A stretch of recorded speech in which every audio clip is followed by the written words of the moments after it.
पूरी दुनिया का फोकस इस समय ईरान युद्ध पर है। वहीं ईरान से करीब 12,000 किलोमीटर दूर एक छोटा सा देश भारी संकट से गुजर रहा है और उसे इस संकट में धकेलने वाला कोई और नहीं बल्कि अमेरिका है। इस देश का नाम है क्यूबा।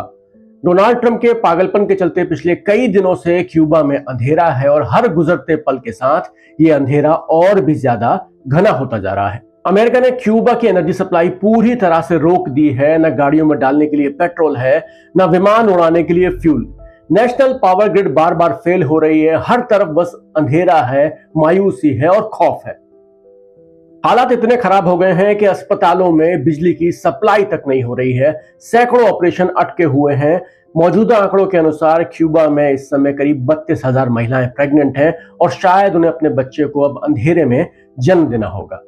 क्यूबा अपनी जरूरत का 35 से 40% ऑयल ही प्रोड्यूस करता है। अब तक उसकी बाकी की मदद वेनेजुएला करता आ रहा था। वेनेजुएला से क्यूबा को तेल मिल रहा था और बदले में क्यूबा उसे सुरक्षा सुविधाएं मुहैया करा रहा था।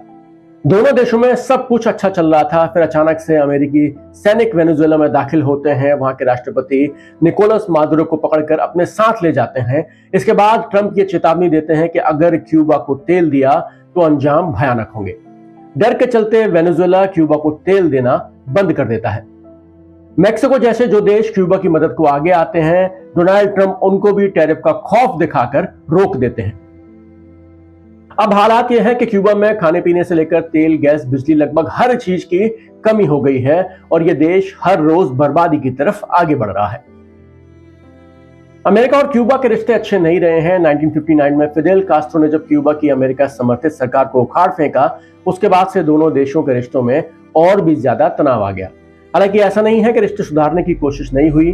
बराक ओबामा जब अमेरिका की सत्ता में आए तो उन्होंने क्यूबा से रिश्ते सुधारने की दिशा में कदम उठाए, लेकिन डोनाल्ड ट्रंप ने ओबामा प्रशासन की नीतियों को पूरी तरह से बदल कर रख दिया है। डोनाल्ड ट्रंप क्यूबा से निजी दुश्मनी लेकर बैठे हुए हैं और अब वो इस देश को पूरी तरह से खत्म करना चाहते हैं। लेकिन अफसोस की बात है कि दुनिया इस ओर आंखें मूंद कर बैठी है। कोई भी क्यूबा के हाल पर अपनी प्रतिक्रिया व्यक्त नहीं कर रहा है। इस बीच रूस ने हिम्मत दिखाई है। रूस ने कहा है कि वो मानवीय आधार पर क्यूबा को तेल पहुंचाकर ही रहेगा। अब देखने वाली बात यह होगी कि रूस की इस हिम्मत का डोनाल्ड ट्रंप क्या जवाब देते हैं।